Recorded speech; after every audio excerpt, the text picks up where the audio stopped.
I don't really know what to make of it other than everyone and their mother likes the butt handles and 02 is thirsty as fuck.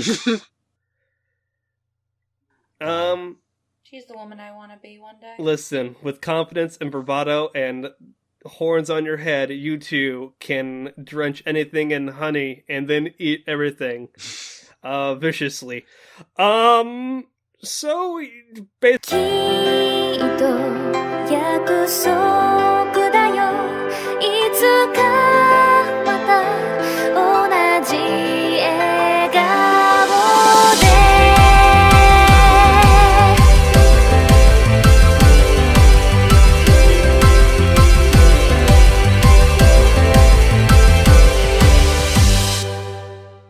Hello and welcome to Annie Chatbox episode 51. I believe 51. Mm-hmm. We had our special little 50 last time, so I'm not old enough to forget that much yet. But we, again, are having a full house. We're making this a thing where we're all here most of the time nowadays. It's pretty great. So before I introduce everyone, I want to go ahead and let you know that you can follow us at twitter.com/theanniechatbox. And also, you can email us at anniechatmail@gmail.com. We actually got a few emails that we're going to run through here in a bit, and we're very excited. Got some requests, got some interesting hate for Craig. It'll be fantastic. But if you're lost, if you don't know where you are right now, you can find us in multiple locations other than the one that you are listening to currently, including iTunes, Google Play, Stitcher, TuneIn, and SoundCloud. And if you do wish, you can also donate to us on Patreon at patreon.com/theanniechatbox. We so far have one very awesome and loyal patron. What was her name, Cammie? Sarah Corpsey-Ann Carroll. Thank you very much, Sarah. Cool. I just want to keep thanking her for every single time, but I can't remember her full name. I will get it down. She's super cool. She's hanging out with us in the Discord now, and if you want to hang out with us too, let us know. It's pretty fun. But for now, let's get to introductions. So, first things first, one of my favorite people in the entire universe, hailing from the East Coast but wishing she was in Antarctica, Miss Cammie. Wow, there was so much beautiful truth in that statement. Hello everybody, thanks again for listening to us. Also, hailing from this country, right down the hallway though, is Gregory, wishing he was nuzzling the bosom of probably two lesbian sisters who are going through some sort of tryst. Hi everyone. I was trying to think of something witty to say for this introduction, but I got jack shit. So I hope you all are doing good this fine evening. And hailing from across the ocean, holding tightly onto the handles of a girl's ass, is John. Oh my god. Wow. I like your introductions. They're very topical today. I was trying to choose a show that I thought everybody liked from this season, even if they didn't necessarily have them assigned to themselves. But to be fair, me and John are both currently holding the handles of a beautiful woman. I don't care if I'm not male. I'm doing it. Whoa. Yeah. Oh, okay. I'm driving this frickin' robot. But John, introduce yourself. Hello.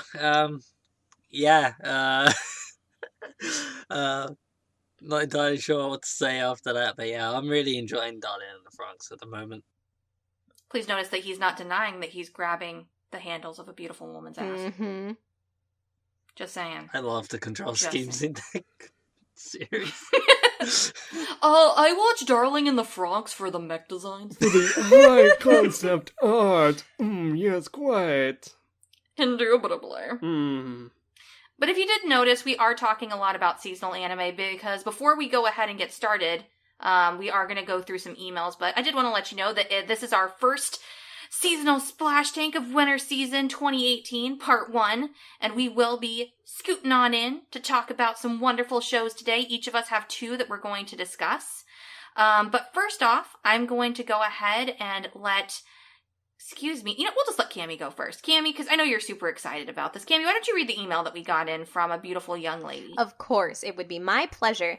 And I'm going to read you guys this email that is titled, Hello, from Miss Rin, a friend of ours. And she says, Hey everyone, smiley face, surprise, surprise, it's Rin. I finally decided to drop you guys an email as opposed to attacking you on your Twitter or Discord, lol. So she speaks the truth. That is usually how she attacks us with love or feedback. We love it. Anyway, I have a request for review for this season, A Place Further Than the Universe. It is a very precious and wholesome series that I feel most of you would find great enjoyment in. Honestly, I'm a little surprised it was on no one's lists unless I completely missed something. Then I am so sorry. No need to apologize, it was not on our lists. I think what sells this show is the spirit. The characters are all very charming, but part of what keeps me coming back is that edge-of-your-seat feeling as they move closer and closer to their goal. It truly does capture that youthful wonderment with the world, meeting new people, and the many adventures that come with trying new, even completely crazy things. Every time I sit down to watch an episode, I get up a smiling mess with the feeling like I can take on the world. So please check this out if you have not. I really don't think it would be a waste of anyone's time. Keep up the great work, Rin. So, Rin, you are just amazing by existence, of course, but I am just so happy with you because we had discussed in the background potential shows to be life rafted, as we have done in the past before, where maybe we've had a low count of shows that passed, and then we chose a show that missed our radar to be selected. And I was really like, guys, we have to do A Place Further Than the Universe. We have to do Antarctica Girls. It's amazing. So honestly, you worded it a lot better than me. But I am so excited that we get to add this to our roster because, as you said, I really don't think it's a waste of anyone's time. And so we are looking forward to adding that to our list. Thank you so much! And it has been added. I have put it in a nice, pretty light bluish color on our production schedule. So it is locked in, and we'll be watching. We'll try and get everybody to watch it if we can because it was written in. Mm-hmm. Yeah. If everyone can, but it does sound like it's a pretty good, wonderful show about growing up. Mm-hmm. I'm very excited to give it a watch. Yes. Adequate penguins too. There are adequate penguins. Ooh. And suddenly Craig is very interested. Yep. You have me sold. There's penguins. You had me at penguins, baby. But we also had an anonymous writer who listened to our episode last week and was very enthusiastic about the episode. And I suppose she wants to hear more about us, so we're going to try and keep that in mind. But yeah. Craig, why don't you go ahead and read that anonymous email, what it's titled, and maybe we'll just say effing. The amount of obscenities in that so, one. to this anonymous person, they send us some email with the subject line saying, less weeb content, more info on the weebs themselves. So I'm taking that as they want a part 2 to the 50 questions. If you haven't listened to that, listen to it, but we only got through about half of the 50 questions, so we said, hey, if you write in, then we can do a part 2 for that, because it was actually pretty fun. But the body of the message says something more. See subject, fucking weebs, GR8 episode, 4 weebs, several vague mentions of the perfect, wonderful, kawaii friend, Suki, yet no formal mention of her. 2, rude. Number 2. I hear she's a hip and happening gal who brightens all y'all's days, yet Craigie, with 2 G's mind you, that's an interesting way to spell it, can't even mention that she's the one he is watching Pop Team Epic with. 2 weeks notice for his friendship. The rest of you kids are cool. Here's an actual image describing my outrage, and if y'all have, I will show you all later, or use it as a thumbnail, but it is Yohane from Love Live Sunshine pointing it in outrage while Hanamaru is shocked standing behind her. That is my bad. If there is a "you're wrong" section of this podcast, that was in a grave error on my part. Yes, I did say I was watching it, and I liked watching it in groups. I did not mention the aforementioned Suki and the fact that we watched both episode 1 and 2 dubbed on Funimation Now. I will be a little bit better when crediting my sources and enjoyment with in the future episodes. So Gomenosai, baby.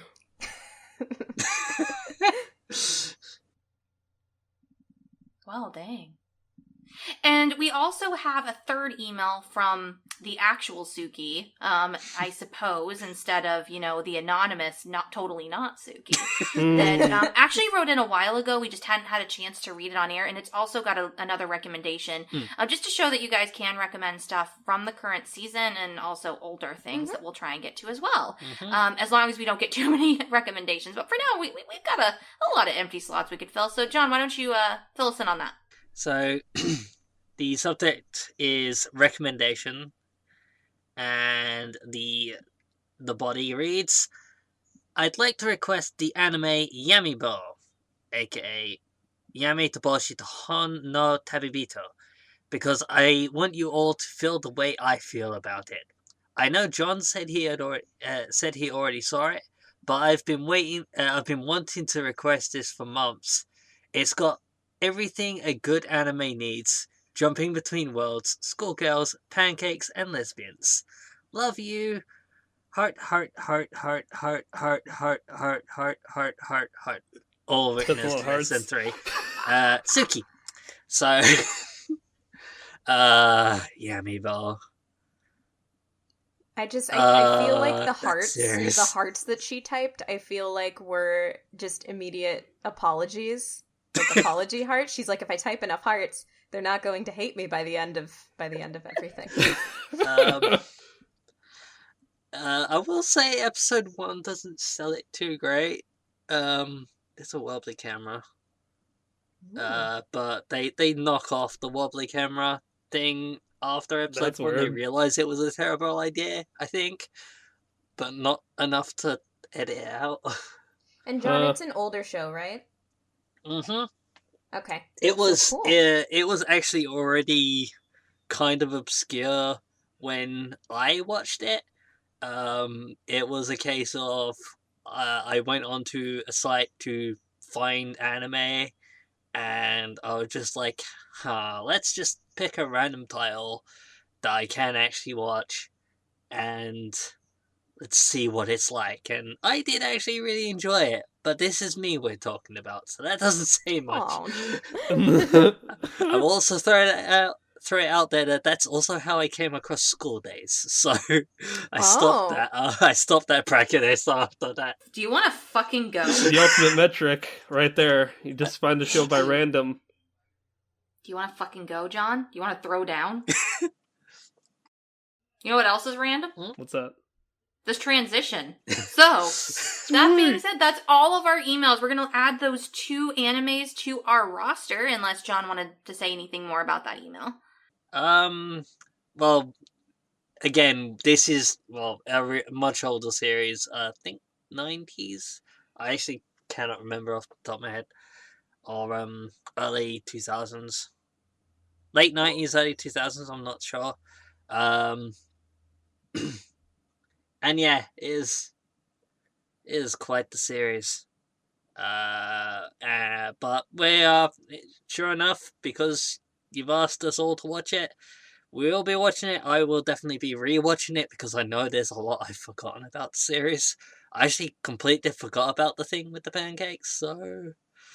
Ooh, I like pancakes. I also like pancakes. So yeah, onwards. Cool. So we will be adding those to our roster, and we'll figure out a way to talk about them in a future episode sometime from now. Could be tomorrow. It won't be tomorrow. Could be 10 years from now. It won't be 10 years from now. But it will be sometime in those time gaps. But for now, we wanted to go ahead and get moving on to our seasonal splash tank, or our winter seasonal splash tank. It's going to be a little bit colder water this year, or this season specifically. So hopefully if we swim, then they don't freeze to death. That's the hope. We already talked about Antarctica. They'll probably be fine. But I figure I would get us kicked off. And my first anime that I'm going to talk about is Citrus. Ooh. Citrus is a lovely little show that's being animated by Studio Passion. with an E, by the way. Passione. Passion. Or Passion. Passione. And they also did such lovely titles as Roka no Yusha, which I actually watched the first episode of, and it was pretty well animated, but I dropped off on it. I don't know if that show was actually good or not. I heard the animation tanked in that show after episode 1. I heard there was a lot of CG dinosaurs or something. CG something. CG monsters. But as for the show itself, I can't say much except for that it had a pretty good first episode. And also Rail Wars. Oh my, are you serious? Trains! Oh. Yes, they, because everybody loves trains. Why am I not surprised? Yeah, it's the same studio that did Rail Wars. So, but we're not talking about Rail Wars. We're talking about Citrus, and this little gem is definitely something that needs a little bit of a magnifying glass put over it, because, of course, nobody knew that this was airing this season. It's a complete sleeper hit. So, before we go on and talk about how I felt about the show, I figured I'd go ahead and give a synopsis if you didn't listen to our picks. So, fashionable Yuzu. Imagine the first day at her new school she transferred to after her mother's remarriage to go a bit differently. She didn't know it'd be an ultra-strict and conservative girls' school. So instead of a sweet high school romance, she butts heads with the stern student council president May, who turns out to be her new stepsister. Dun dun dun! And she has to learn that hate and attraction are often not that far apart. So I also learned that actually that sentence meant hate and attraction are not that far apart as long as sexual assault is involved. Yeah. That's a fine line you're riding right there. Exactly. So, there's not much to say about this show. It's basically about Yuzu going to the school, and interacting with this student council president May, and how they become a family, but it's executed absolutely terribly. The romance they try and shove down your throat is basically shoved down your throat in episode 1 when somebody literally shoves their tongue down the other person's throat without their consent. Yeah. It's very uncomfortable to watch. It's not my cup of tea. I was hoping and yet again have been burned by I just wanted a nice Yuri show. The last one had the word NTR in it, so I probably shouldn't saw it coming. But this one, citrus sounds nice. Citrus sounds nice. You got a nice little glass of orange juice or something. Yeah, that's not what this is. It's not pleasant. It's not fun, and it doesn't go down well. It's also not that greatly animated. There's not a whole lot going for it, in my personal opinion. I do know a lot of people do enjoy this show, and for the people who do, more power to you. It's just when there is a lesbian relationship like this being presented, I wish that it was at least handled a little bit more carefully. Or realistically. Or realistically, exactly. A lot of the things that May does to Yuzu do not make sense in the moment. Oh, yeah. I will clarify that I only watched the first 3 episodes. Yep. However, I do not know if further down the line we see why May acts the way she does, but there's literally a scene where I burst out laughing because one of the girls, Yuzu, is like, May, I can save you. I can take you away from this awful situation. And her response is to throw her on a bed, rip her shirt open, and start crying for no fucking reason. It's melodrama to the point of hilarity. And it's uncomfortable. And not my cup of tea. So, unless anybody else has any questions about the show, I'm gonna sink it. A lot of shots of the school. They really got to emphasize those 3 floors. And, yeah, I question why it's so popular. I've read a little bit of the manga past the point where I watched the first 3 episodes with you, Cass, and we all know how it's popular, Craig. We're just not gonna say it. Again, it's just not even written well, so whatever. I'm still interested to see how it ends, to watch the world burn, but it's bad. And to be fair, I think that this could just be the trash show of the season. This could be the Arrow Manga Sensei of the season. We just don't know. We just don't know it. But at least that show for me had at least some sort of substance or something fun for me to enjoy. Whereas this is it's uncomfortable because I'm not a fan of sexual assault just for the sake of having a sexual assault. Yeah. That is something that has always bothered me in anime and just in media in general. If you're going to, I'm not going to say I can't handle sexual assault being there. Yeah. But it at least needs to be handled in a way that is with an actual reason or like something. with reason and with taste. Yeah. There's no reason that needs to be there, and especially so early. It's not something that I can handle. It's personally. bad. I had the same issue with Netsuzo Trap. I had the same issue here. I'll probably continue having the same issue until we get something good. I'm holding out for a good Yuri anime, guys. I really am. But this is bad, so I'm going to go ahead and flush it down the toilet where it belongs. Oh. Damn. That's where it's going to sink. Okay. Starting off the season strong, obviously.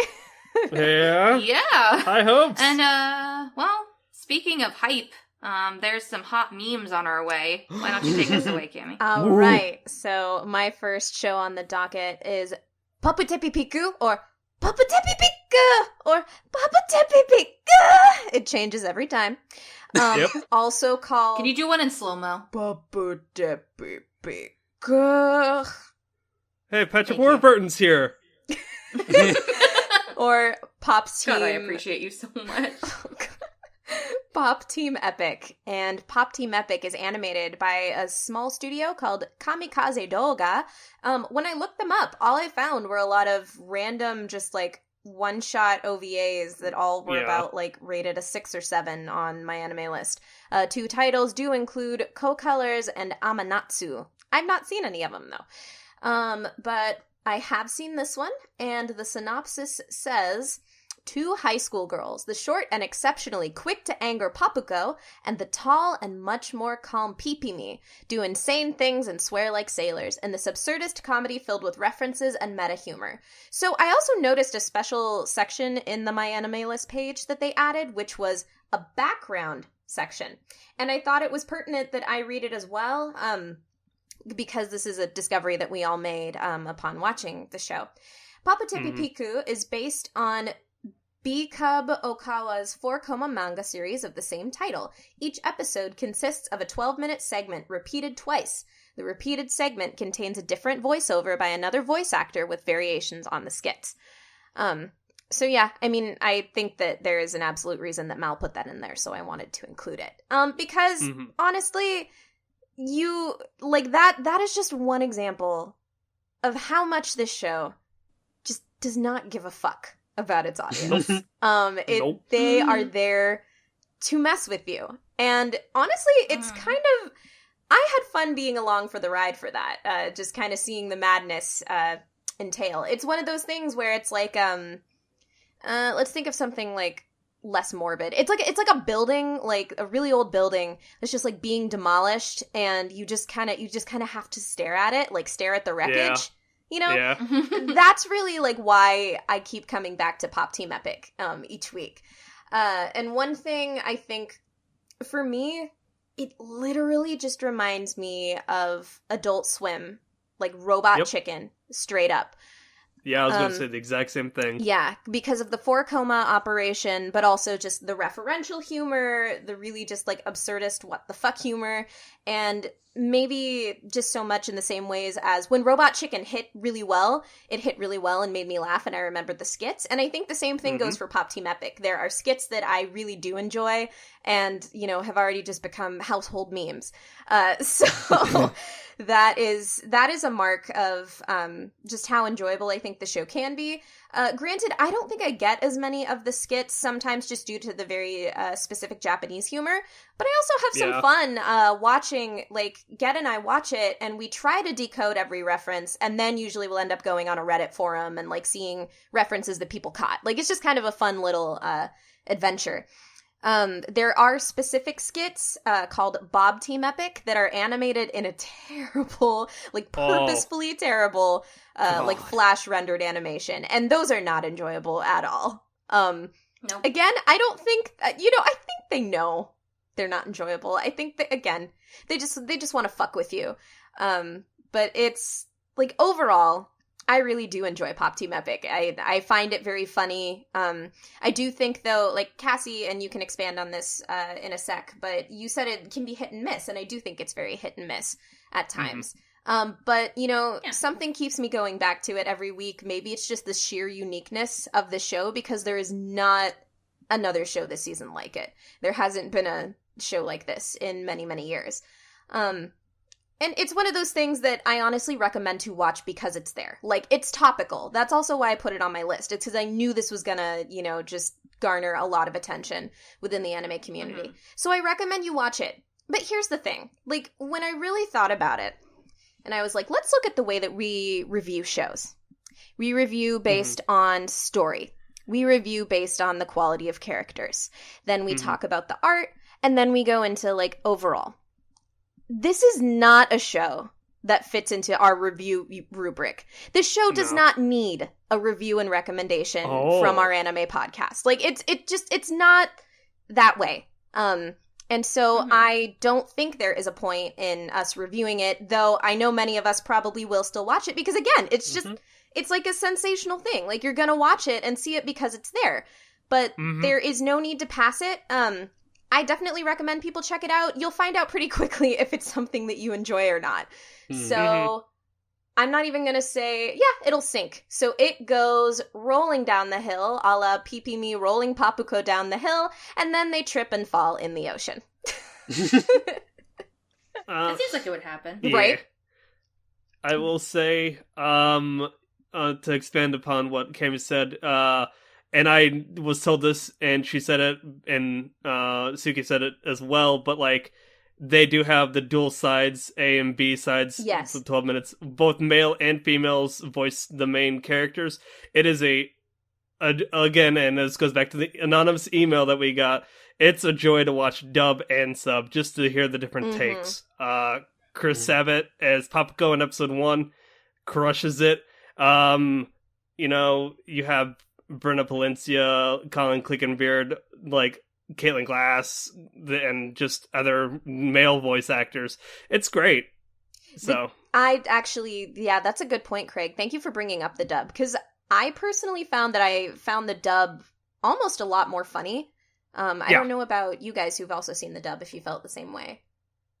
I haven't seen the dub, but I can kind of understand. It's kind of like how I loved,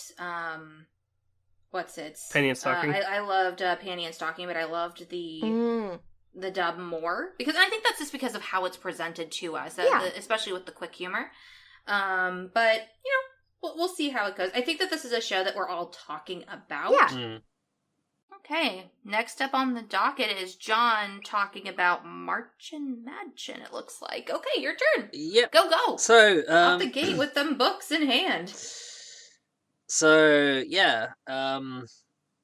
first up from me is Mädchen, which is animated by Hood's Entertainment, who have done such glorious shows as Drifters, Seiko no Quasar, and Mysterious Girlfriend X. The synopsis goes: when the two girls meet, magic begins. Hazuki Kagimura loves stories, an orthodox girl who is overly imaginative. Because her relationship with her new family does not go well, the environment sends her towards the stories in which she spends her days. One day, after school, Hazuki gets lost amongst the bookcases of the library, leading her to a mysterious school where she meets Shizuka Tsuchimikado. It is a magic school where girls called Mädchen are selected by the magical texts from which the world's stories are born. Hazuki herself is said to be chosen by the Book of Cinderella. In order to become a true magician, Hazuki becomes friends with Shizuka and begins her new life at the school. So yeah, that's the synopsis.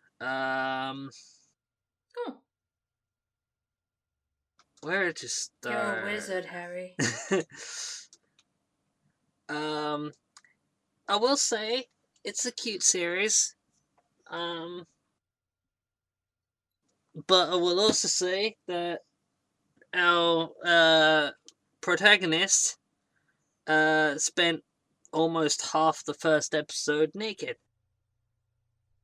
Covered up with just a book.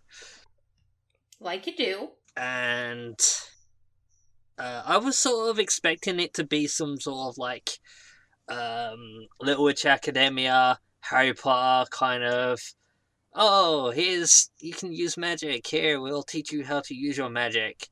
And what it actually is a magical girl battle anime, only the main character doesn't know how to become a magical girl. And the most she can do with her powers as of episode 3 is summon little pumpkin jack-o'-lantern minions that she can command, or make her clothes explode into ashes,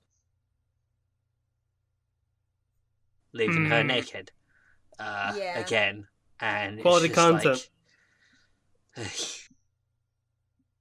And so it's like, okay, maybe I set myself up for failure because I had expectations of what I wanted it to be, and I didn't. But yeah, it's as cute as it is, and I might continue watching it anyway.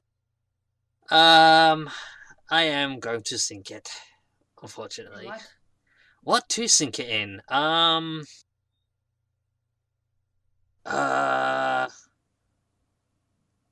So far we have a toilet and an ocean. Things are just getting more bigger, apparently. More bigger. Good grammar. You got the education's good. Yes. Quite. Indubitably.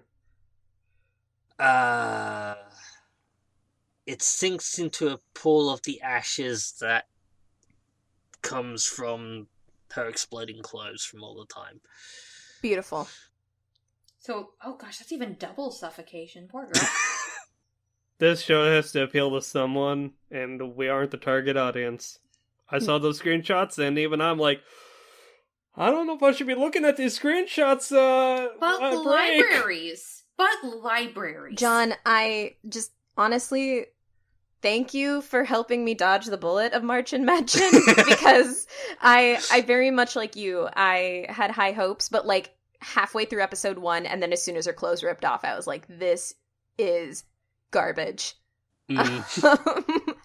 So I feel your pain and suffering. But now you don't have to deal with more naked lollies unless you choose to.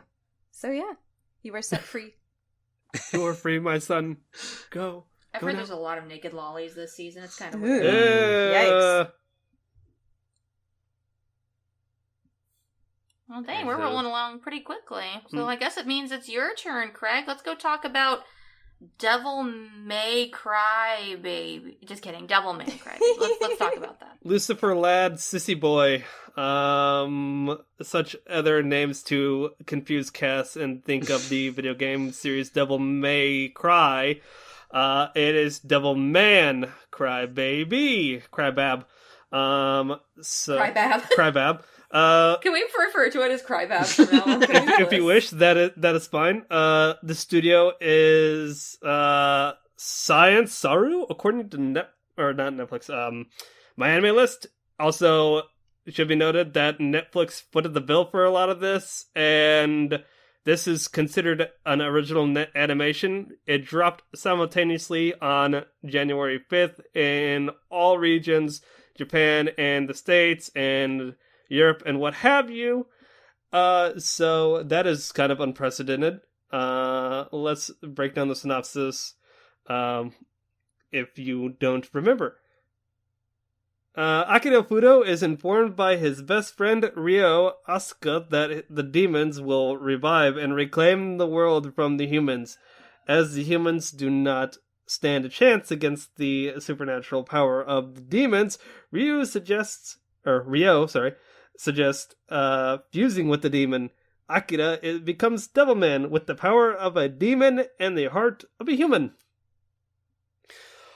Okay, so in the initial reveal, I tried to contain my excitement for the show. It was very hype. I still think about the show a lot. Like, I originally rated this pretty high, and then I had to go back and rate it even a little bit higher, because this property is pretty prolific. the studio, as I said, Science Saru, what they've done is Yoro wa Mijikashi Aru Keiyu Otome, which is the night is short, walk on, girl, and Yoke Surigiru Lu no Uta, aka Lu over the wall. Other quick notes about this that I thought I should mention. Directed by Masaki Yuasa. He's directed shows like Ping Pong and the Tatami Galaxy, both of which have very distinct art styles and animation shots. Some kind of come off as derpy, while other you can kind of confuse it if it's intentional. One last thing about the notes here. This property is prolific. It was in the 70s, created by Go Nagai. He's also done Cutie Honey and Mazinger Z. All of these properties are now getting revivals in one way, shape, or form or another. So, first 3 episodes. I watched the first episode at 2 a.m. And I was tired, which provided the greatest experience for the show, because I thought that this show would be best enjoyed while drunk or or if you're doing drugs, because this first episode reminded me of an acid trip gone bad. Episode 2 and 3 kind of deals with Ryo and Akira trying to stop crime as Devilman, while Ryo films Akira as Devilman trying to stop demons, to shed light as to the threat that plagues humanity and expose the truth to humans, to say, hey, yo, demons are a threat. They're underground, and we gotta essentially arm up against them. So it tackles some interesting things in the first couple episodes. It seems kind of like a Monster of the Week, sort of. You get introduced to Akira's family and his childhood crush, and you get introduced to the coolest rappers that I've seen in anime. For whatever reason, they did not dub the rapping. It's still strictly in Japanese, so it should be noted I watched this in dub, and I have gone on the record by saying I would definitely watch the show again in sub to hear the different voice acting. If you haven't gathered by now, this show passes, and I want people to actually watch it. Swims? Swims. It swims into this bloody ocean because, good lord, there's a lot of gore, there's a lot of death, there's a lot of sex, there's a lot of intensity here, and it should be noted, it's not for the faint of heart, but it is something worth talking about because it's only 10 episodes, and people are already claiming that this is the anime of 2018, and that, while that seems a little presumptuous, but at the same time, I believe it is a strong contender for what is the winter 2018. Whether or not any of you guys watch it, I will definitely watch it along with you to gather your perspectives and see if I can find anything that I may have missed the first time around. Cool. Yeah. Yeah. So You're the first swim of 2018. Congratulations. Yeah, I binged all of it within like a weekend, and it was worth it. Get hyped, baby. Awesome. That's awesome, actually. Yeah. Speaking of hype things, it's my turn again. Is it my turn? Yes. 'Cause I really want to talk. I have a lot of hype. I have a lot of feelings. I have a lot of emotions. And so therefore, I'm going to talk about this lovely little nostalgia trip called Cardcaptor Sakura Clear Card-hen, which is, or Clear Card Chapter, which is being animated by Studio Madhouse. And I freaking love Studio Madhouse. Do? Studio Madhouse does everything I love. Yeah. Things like Monster, things like Death Parade, things like Hunter x Hunter. Never heard of me talk about that, I'm sure. Things like the original Cardcaptor. I was getting around to that. I was going to make a joke about, does this count as a Madhouse sequel? Because I'm not entirely sure. You know, that's hard telling on that one. They're the one and done studio, aren't they? Typically, yes. That's one of the things that's great. And this definitely is it's not a reboot. And I think that's something that people need to keep in mind. It even says Card-hen or Cardcaptor. Yeah. It's a continuation of not only the anime, but also of the manga that was written by the original, creators, Clamp. And it is airing this season. I'm so excited. It's, again, about 14-year-old Sakura. This time she's starting junior high school along with her friends, including Shaoran. I guess that's a minor spoiler. He does come back from Hong Kong, who has just returned to Tomoeda. After having a dream with a mysterious cloaked figure, all of Sakura's cards turn blank and are rendered powerless. Thus, she starts her quest to find out what's wrong. In doing so, Sakura and her allies discover and capture new transparent cards using a new key. So this is a cool kind of nifty way for them to have her start from scratch, not being OP, not having all of her previous powers and previous cards, but starting from square one with the card that she gets in episode 1. And I cried watching the first episode. I heard. With my friend Suki, and it's just such a joy to see something that you love so much not be ruined. And I think that that's mostly due to the fact that they're keeping a lot of the original staff. I think the only difference was the character designers. Oh, really? But they're also trying to stay pretty loyal to the original, Yeah. I'd like to think. But also, I do like that as they're getting older, they got a different character designer, too. Because there are these niche little differences that you get as you get older, a little taller, little things. But there are so many throwbacks in this show, in the opening and the ending alone, that are just fantastic. For people who are new to the show, I would ask you why you're trying, because you need to go back and watch the original to understand what on earth is going on here. So do you need to watch the first series? Yes. It's entirely necessary. However, unlike the first series, which was, I believe, 70 or so episodes, this new season's only going... I think. Yeah. Roughly. This season's only going to be 22. So it's not something you're going to have to feel completely overwhelmed by, but you do need to watch the first series first. But it's completely worth it. It's a good show. It's a great magical girl show, and it goes by very quickly. And considering we're probably not going to review this show for a long time, I would heavily recommend everybody watch it. But if you can't, you can't.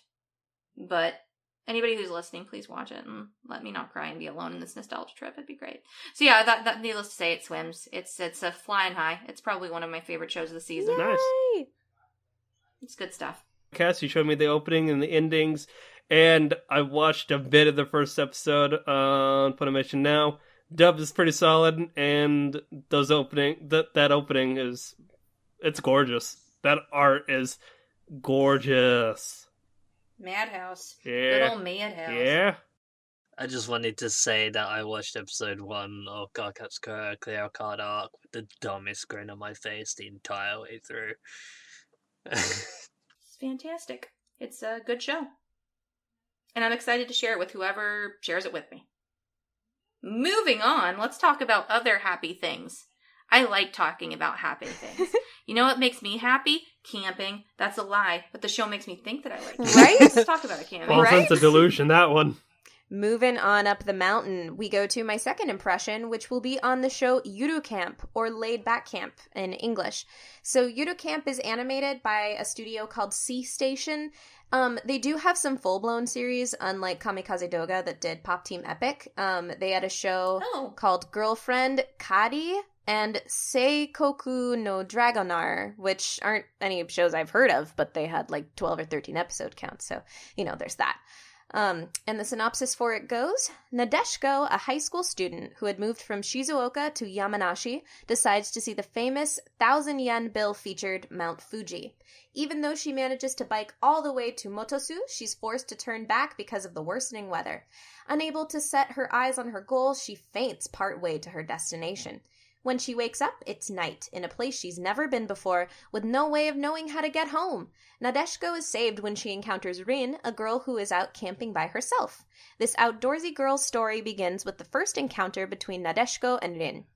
That synopsis to me is really funny considering that like the entire first like 2/3 of episode 1 are all through Rin's perspective on her camping and not necessarily Nadeshiko's. You hear her story later. Right? Yeah, exactly. It's just so that's a funny synopsis. Maybe they'll change it.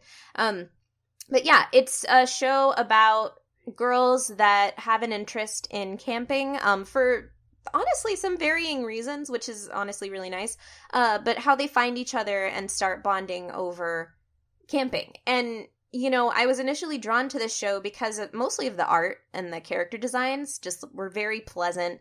The music was very like comfortable. It sounds a lot like Animal Crossing to me. So I was into it for more of like a shallow aspect, and one of my biggest worries was just that camping would still seem drab, I guess, I wasn't thinking that they could necessarily make me feel invested in camping. What this show does, though, is it expands to more than just camping, or more than you would think about camping. It's not always just about like building your tent and setting up a bonfire. There's a lot of traveling and then taking like pictures on your cell phone of cool things that you see and making food and texting your friends and saying, yeah, I made like, this really cool pasta for dinner. And I don't know, it's really warm and comforting about very small things, but they're not unachievable things. Sometimes I watch the show and I just get such a sensory need or enjoyment to watch the show wrapped up in a blanket with like a cup of tea or a cup of warm cider. So I feel like I can immerse myself in the little things that the characters are also enjoying while they're camping. I don't know. It's hard to describe. The show is just very, very like cerebral, I think, in being able to enjoy it. I genuinely feel just as like happy and comfy as the girls do. And for the amount of like slice of life shows that attempt this, I think this show really nails it effectively. Yeah, I love it. Cassie, you very beautifully said that you thought that the show feels like a hug, I believe. Yeah, it does. And honestly, for a little side story, I was actually, I'm watching Your Lie in April with my boyfriend currently, and the other day I just really needed to lay down. I wasn't feeling good at all, and he'd only watched episode 1 of Eurocamp, and I was like, can we just watch Eurocamp and lay down? Yeah. Like, could we just? And it just made me feel better, and I went to like right to sleep afterwards. So it's like a nice little warm hug or a nice hot water bottle on your back when you've got really bad cramps. That's well very said. Comforting. Very well said. Yeah. It also makes you hungry. It or does at least make I you find hungry. it. Oh yeah, like I said, I love to be eating or drinking something and be like wrapped up when I watch this show. Oh, definitely. It's just really strange, but it's like watching the show is a full experience. It's not just sitting there and engaging in something. I like feel like I'm having a unique experience watching it, which I think is kind of a mark to how effective it is at its genre, which is a mix of kind of cute girls doing cute things and slice of life, but it's just completely charming and effective in how it executes itself. So that being said, it absolutely swims. I am so excited for us to to watch it and be comfy. Comfy out of 10. I'm excited. Yes. Cami, I've only watched episode 1 of this show with Cass and Suki. Funny enough, on the night me and her went to go see Mary and the Witch's Flower. Oh, does nice. Does this show continue the trend of like they go to a scenic location and they photograph everything? Because I've gone camping only twice in my life, and while I'm not the biggest advocate and fan of camping, I like taking photos. Do they continue the trend of like, yo, I'm gonna Snapchat that, or I'm gonna take a photo of Mount Fuji in the background, get all those clouds and all that sort of stuff? Do they continue photographing nature? They do, and I mean, again, that's what I really like about it, is that it's camping, but like they do real fun things. It's not like the idealized old school camping. Like, they go take pictures of things, they stop and eat food, and then they text their friends. That's nice. I think what I really like about it. That's what makes it kind of relatable. And then also, I just have to mention, the show keeps giving me moments with dogs. And I'm just, Yeah, I just yeah. really, really, really appreciate all the dog moments. Like, it's so wonderful. So, Yeah. I'm actually kind of intrigued to see if like I get the same feelings about this show that actually I could ask you, I guess, because you've watched both shows. Is this show similar to A Place Further Than the Universe? Because when I watched both PVs, I thought they were going to be very similar shows. yeah, And now I feel like they're not. good. I mean, I'm excited to watch the other, but I'm just kind of like, is this kind of I'll be honest. going to be something we could reference? I'll be honest. That's why I didn't put A Place Further Than the Universe on my impressions Oh, list. thank God it wasn't just No, me. yeah, because I was like, no, they're just going to be two generic cute girls doing cute things show. I thought Yuru Camp would be the stronger one. A Place Further Than the Universe is a lot more than the PV lets on. Yeah. More adventurous from what I gather. Yeah, it's more of an adventure. There's more drama and like character development and like an actual story arc to it, where Yuru Camp is kind of your meandering comfort. Yeah. Instant best friends and stuff, so... but I totally don't blame you, because that's exactly like why I didn't put it on mine. I will admit that's the logic as to why I didn't put A Place Further Than the Universe on my list either. It's like, these two look very similar, and the PV's not selling it, so... I know, right? It's honestly, that's kind of another thing I love about Antarctica Girls, is that, like, it just comes out of nowhere, and for me personally, from what I've seen, it just is so good, and it's like how... I never expected this, but it's just also good, basically. But yeah, I do think that they are somehow differing shows, even though, at the surface, they definitely felt kind of similar. Okay. That's good to know. Mm-hmm. All right. Are you excited to talk about Girls with Swords, Sean? Because I'm excited to hear you talk about Girls with Swords. Alright, so, Whoa. Cammy, can you do that again? Ooh. I think that's all I said. my second pick for the season that I'm going to be talking about is Toji no Miko, aka Katana Maidens. Toji no Miko. And it is animated by Studio Gokumi, Oh, I've heard of them. Why have I heard of them? because they did Tsurudure Children. Oh, okay. And they also did Yuki Yuna wa Yusha Oh. Diaru. What else have they done that I can shout out? Why not? Oda Nobunaga no Yabo.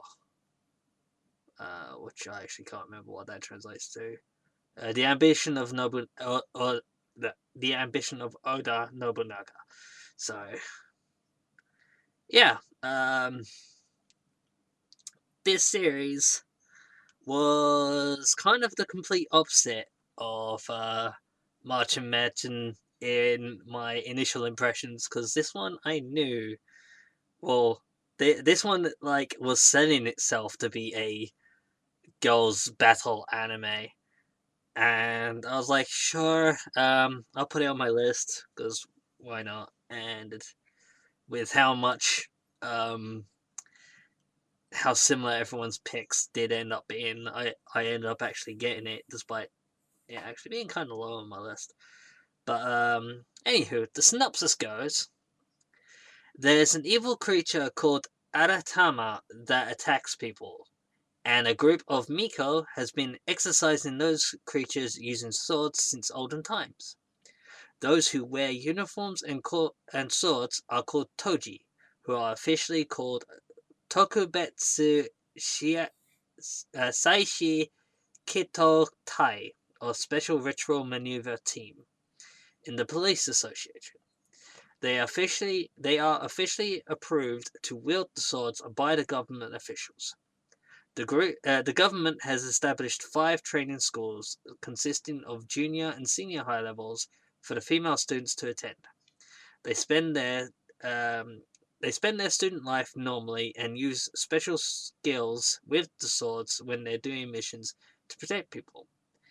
In the spring, these 5 schools are to take part in a competition among the girls who train for the competition, there's a girl who's a bit more passionate than any other girls. Where would the girl with the sword aim?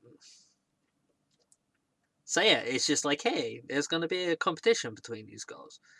And then there was a competition between the girls in episode 1.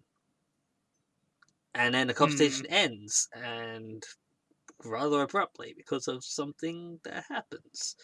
And then plot and intrigue comes in, and I'm like, whoa. Now, why couldn't Mädchen be like this and just take me by surprise? And actually get me really interested in the series I beforehand didn't really have any interest in. So yeah. This is actually a series I'm really enjoying and will be keeping up with.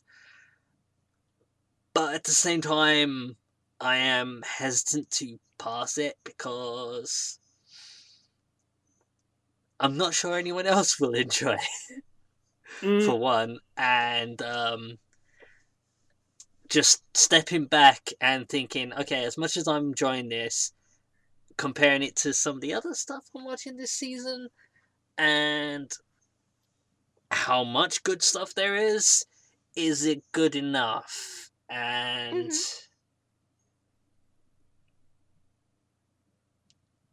going by the first 3 episodes, there's some leaps in logic that, like, there's a couple of things that happen and you're like, okay, so why?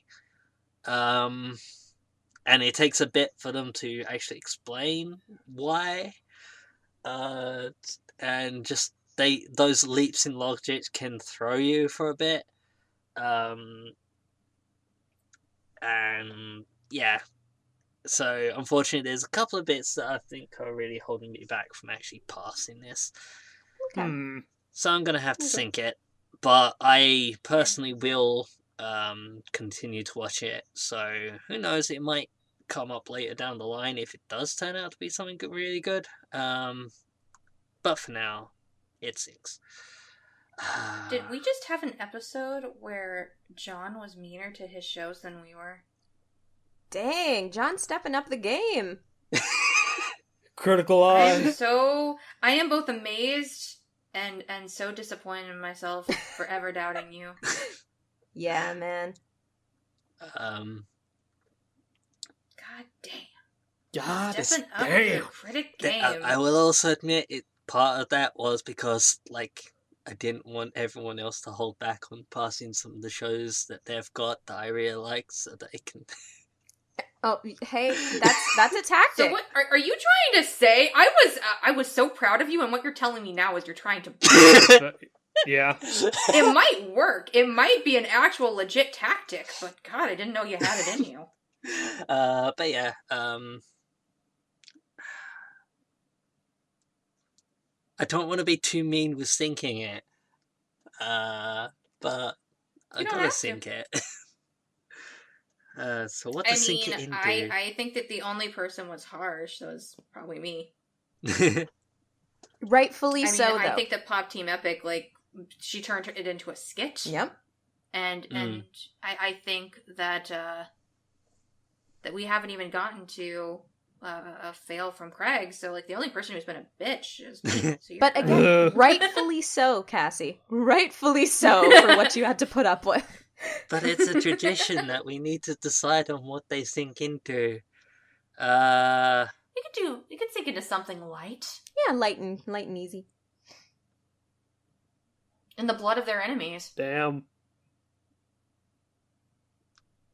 I don't know, could be cool. Damn. That shit is what a gooey. badass way to go. So,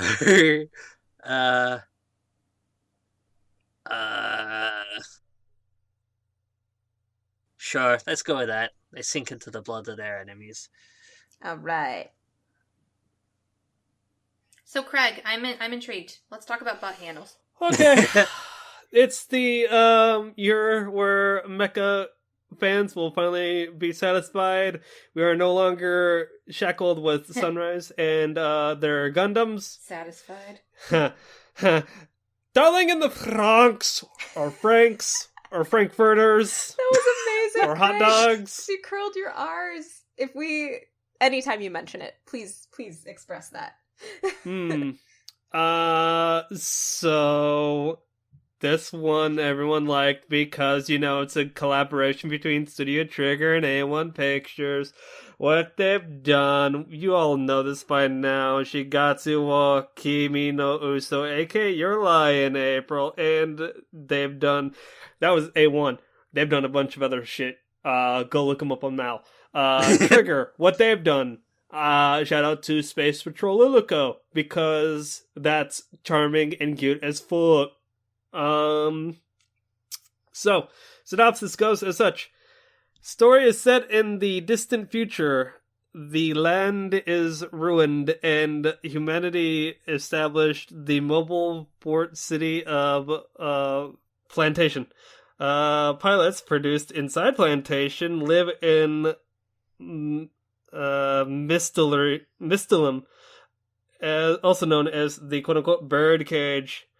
Children live in there knowing nothing of the outside world or freedom of the sky. Their lives consist of battling to carry out the missions. Their enemies are mysterious giant lifeforms known as the Kyoryu, and the children pilot robots called the FranXX to face off against them. For the children, riding the FranXX proves their existence. A boy named Hero, the hero the story needed but didn't deserve, is called Code 016, and he's once known as a prodigy. However, he has fallen behind, and his existence is, it seems, unnecessary. Not piloting a FranXX is the same as ceasing to exist. One day, a mysterious girl known as 02 appears before him. 2 horns grow out of her head. And that's the end of the description. So yes, the good thing about the show that everyone and their mother likes to point out is the way that you pilot the FranXX. It's a concept, and maybe the show isn't trying to be too deep about it, but everyone likes to point out the fact that this is male and female co-pilots. They sync up, quote-unquote, by the female bending over and the guy piloting the robot by grabbing handles that come off of the girl's butt via, plug suit or something like that. Think Evangelion. The girl's consciousness melds with the robot, and the guy kind of just pilots it. It's really interesting. How do I describe this show? It's a weird mix between, the mech designs of, Star Driver. It's got A1 style of characters, yet it's got a weird story that kind of seems akin to Trigger, but, yeah, everyone here is watching the show. I don't really know what to make of it, other than everyone and their mother likes the butt handles, and 02 is thirsty as fuck. She's the woman I want to be one day. Listen, with confidence and bravado and horns on your head, you two can drench anything in honey and then eat everything viciously.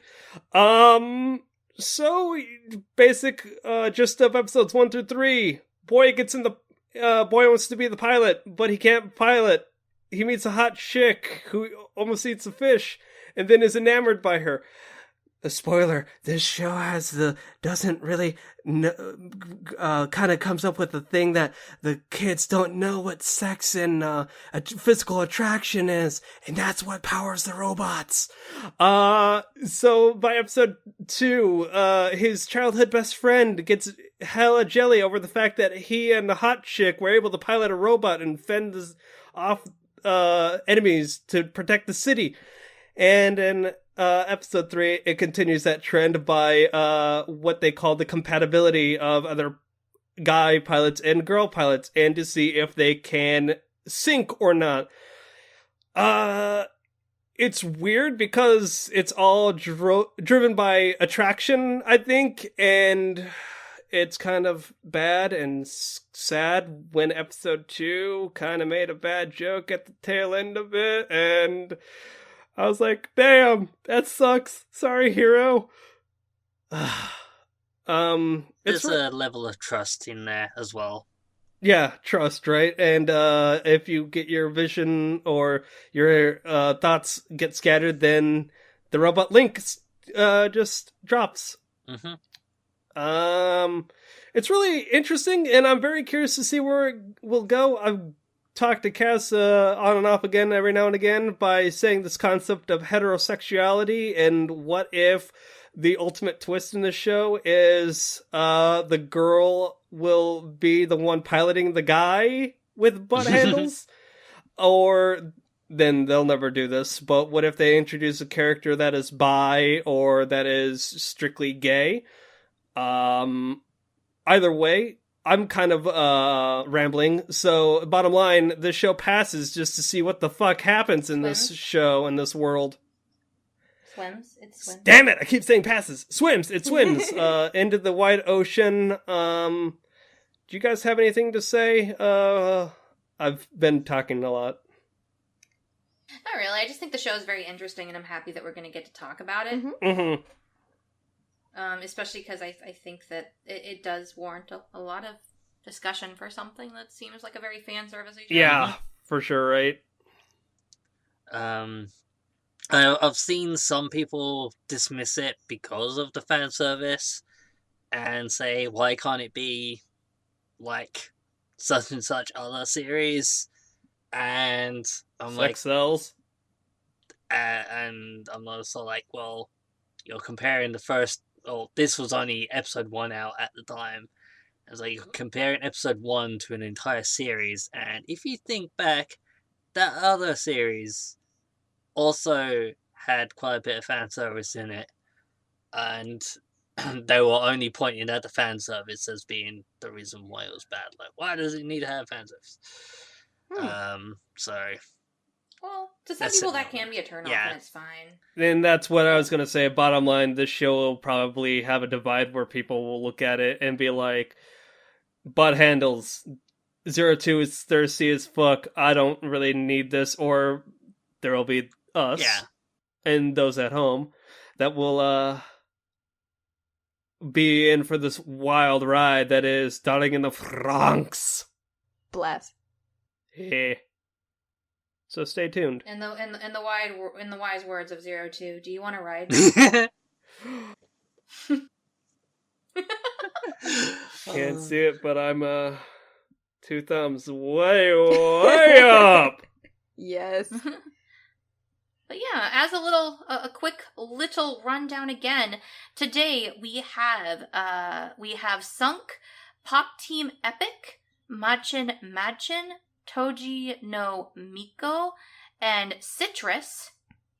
And we have Swam, Cardcaptor Sakura, Card-hen, Yuru Camp, and Darling in the FranXX, and Devilman Crybaby. So we had a big handful come out this week. Yeah. So we will resume next week and hopefully make a much larger dent in the winter season. And we'll probably have a lot more surprises. There were a lot of surprises for me today. I don't know about you guys, but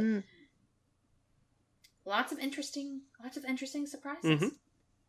We'll have to see who John exactly is trying to bribe. I think I know, but we'll see. But for now, has anybody got anything else to say about this season, or just about your picks in general?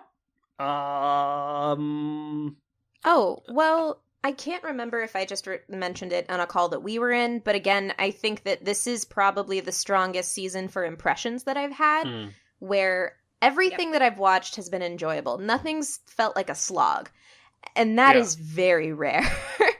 So props out to this season. I will say, I do think it's overbalanced to feel-good shows. So if that's not your mark, it might not be a very strong season. But if it is, this is gold, man. Soak it up. Yeah. It definitely does seem like a very strong season. This this year. And Great way to kick off 2018. Yeah. I'm happy. Yeah, Well pleasantly said. surprised. like, I think all of the series that we're syncing, with the exception of, with like a certain exception anyway, we're not syncing them because they're bad, or like not because we're not enjoying them, just because weighing the scales, there's other things that are just better, or we can have more of a discussion about. So Unless your name is Citrus, then you're just done. Oh man! That's true. But Cass, it has its fans. They love it. And that's fine. mhm. And they're allowed to be fans, and they can still be my friends. Okay. Aw. Maybe. Oh, okay. Getting a little soon there. It's not like I wanted to be your friend, BB Baka. Baka. Mmm. Baka. Anyway, I think we've had a lovely discussion this evening, and I want to get out of here. Yep. So let's get out of here, guys. Thanks everybody for watching episode 51 of Annie Chatbox and Oyasumi. Bye bye. Goodbye. Stay tuned. Peace.